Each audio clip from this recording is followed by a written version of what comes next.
Hey everyone, welcome back to my channel cooking house by Poppy. আজ আমরা আপনাদের জন্য নিয়ে এসেছি ছানার সন্দেশ। ছোট থেকে বাচ্চা সকলেই ছানার সন্দেশ খেয়ে থাকে।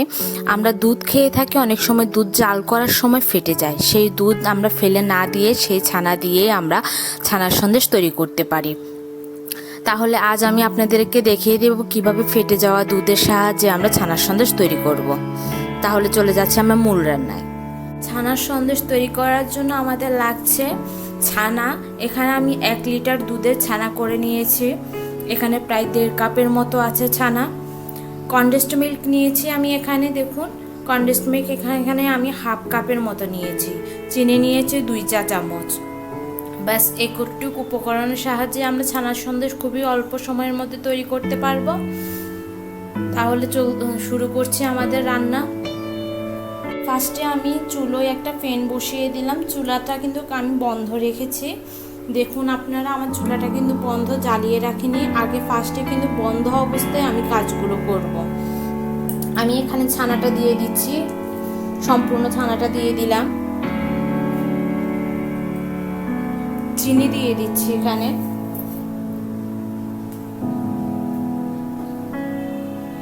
কনডেন্সড মিল্ক দিয়ে দিচ্ছি সবগুলোই।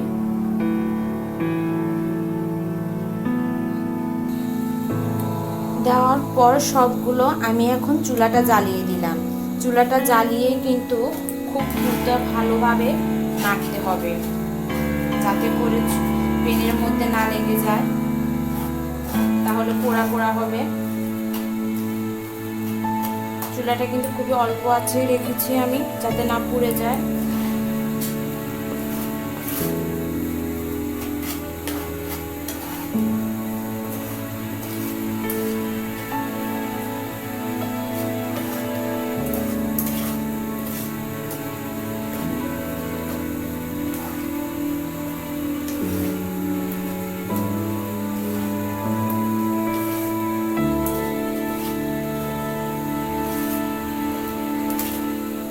যতক্ষণ পর্যন্ত না এখানের জল ভাবটা শুকিয়ে আসছে, ঠিক ততক্ষণ পর্যন্ত নাড়তে হবে।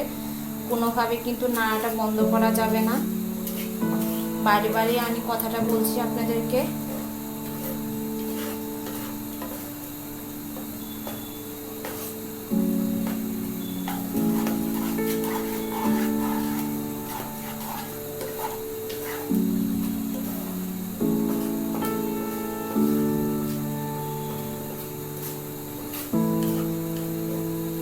দেখুন পানি ছেড়ে দিয়েছে, এখানে চিনি দেওয়াতে এখানে পানিগুলো ছেড়ে দিয়েছে। এতে চিন্তার কিছু নেই, এটা নাড়তে নাড়তে পানিগুলো টেনে যাবে।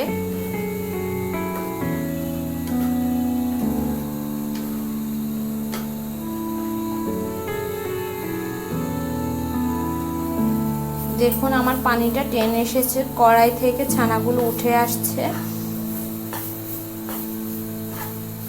কড়াইয়ের গায়ে লেগে থাকছে না আর।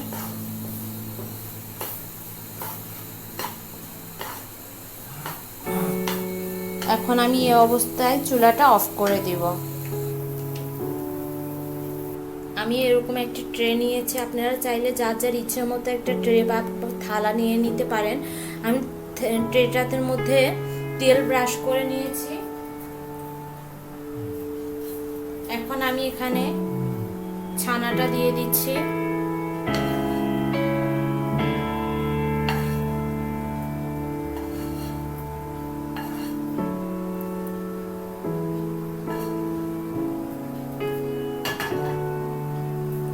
ছানাটা দিয়ে এটাকে আমি প্লেন করে বসিয়ে দিচ্ছি।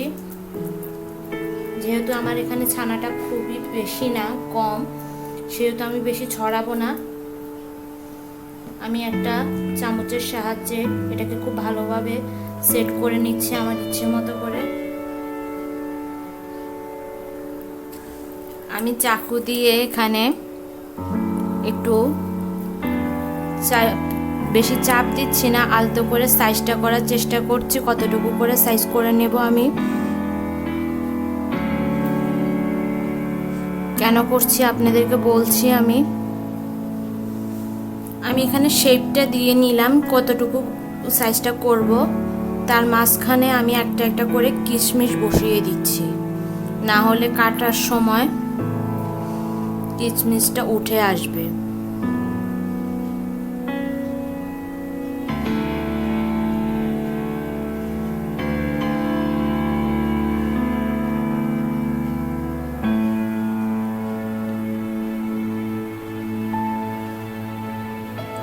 এখন আমরা 1 ঘন্টা ওয়েট করছি এটা রুম টেম্পারেচারে ঠান্ডা হয়ে আসার জন্য।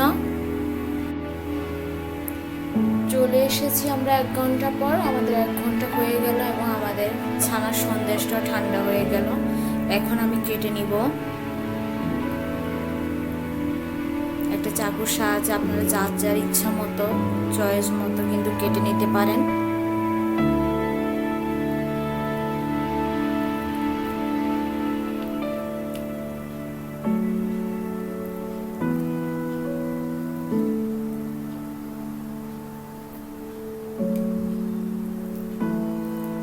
দেখুন আমার ছানাটা কিন্তু খুবই সহজে উঠে আসছে, নিচে লেগে নেই।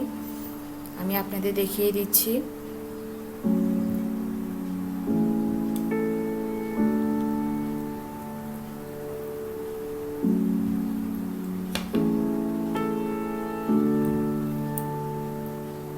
খুবই আলতো করে তুলে নিতে হবে।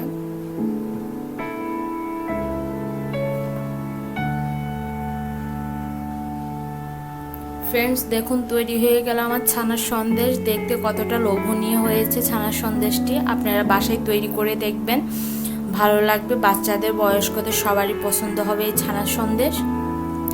আমার ভিডিওটি ভালো লাগলে অবশ্যই লাইক, কমেন্ট ও শেয়ারের মাধ্যমে জানাবেন। আর আমার পরবর্তী ভিডিওগুলো দেখার জন্য অবশ্যই সাবস্ক্রাইব করবেন। আমাদের সাথে থাকবেন, সব সময় আমাদের পাশে থাকবেন। আপনাদের অনুপ্রেরণায় আমরা কিন্তু আগামী পথ সচল হবে। তাহলে অবশ্যই আপনারা কিন্তু আমাদের সাবস্ক্রাইব করতে ভুলবেন না। আর আমাদের সাবস্ক্রাইব করার আগে আপনারা আমাদের ভিডিওটাকে সম্পূর্ণ দেখে নেবেন, তারপর সাবস্ক্রাইব করে দেবেন। ধন্যবাদ সবাইকে। পাশে থাকবেন, সুস্থ থাকবেন সবাই।